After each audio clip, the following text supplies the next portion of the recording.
I've been looking at Hebrews chapter 12 over the last few weeks, looking at how it encourages us in seasons of difficulty, how it reminds us to have our eyes fixed on those who have endured difficulties before us, on recognizing that our difficulties have a good and proper purpose, how we are encouraged to strengthen and encourage each other that, you know what, we're going through something difficult now, but we cannot afford to lay aside something so precious and valuable when, after all, God Himself has called us, when we have an unshakable kingdom ahead of us.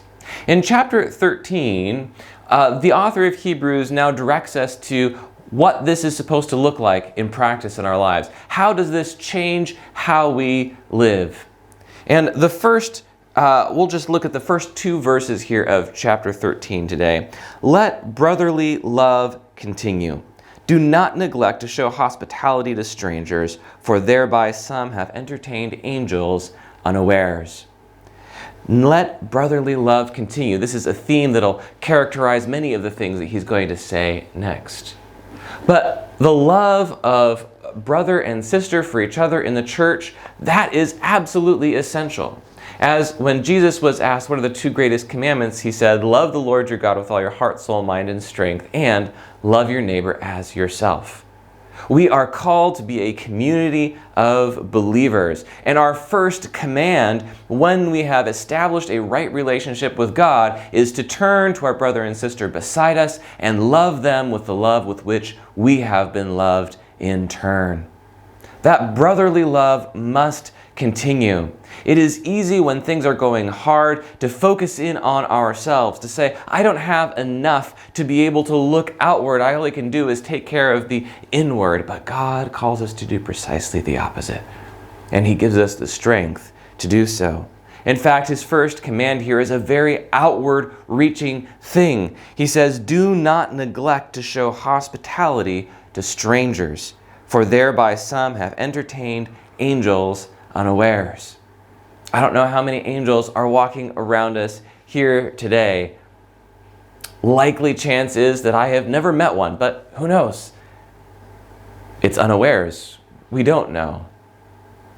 But more importantly, God calls us to reach out to strangers and offer them hospitality.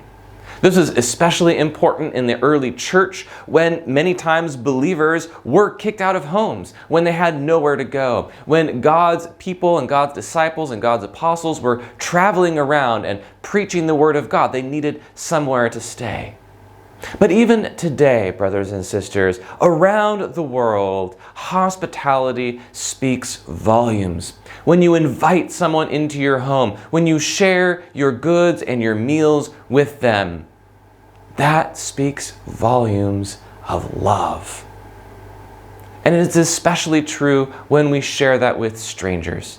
It might be relatively easy for you to invite your life group to your home, your close friends from church at home, because you know it's going to be comfortable. You know you're going to have easy conversation. You know you're not going to accidentally offend them by saying the wrong thing.